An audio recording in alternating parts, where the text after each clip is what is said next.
dito sa may taniman ng kangkong. May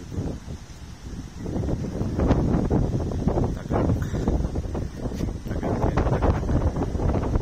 Yan, taniman ng ano to eh.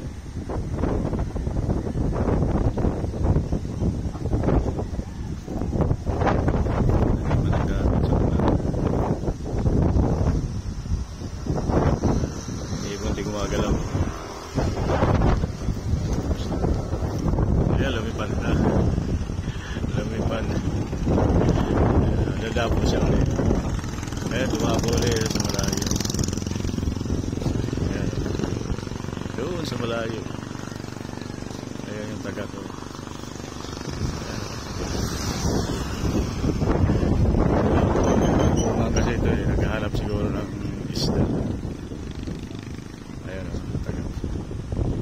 Ayan. Lumipad lang siya ng isda.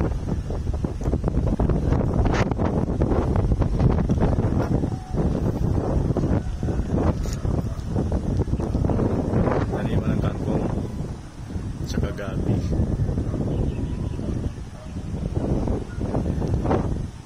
Siya lang mag-isa eh, so mag-isa. Malapit kasi ako eh.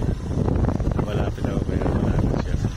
Kung may baril ito, airgun, matatamaan yan eh. Kaso lang bawal na rin barilin kasi yung mga ganyang ibon.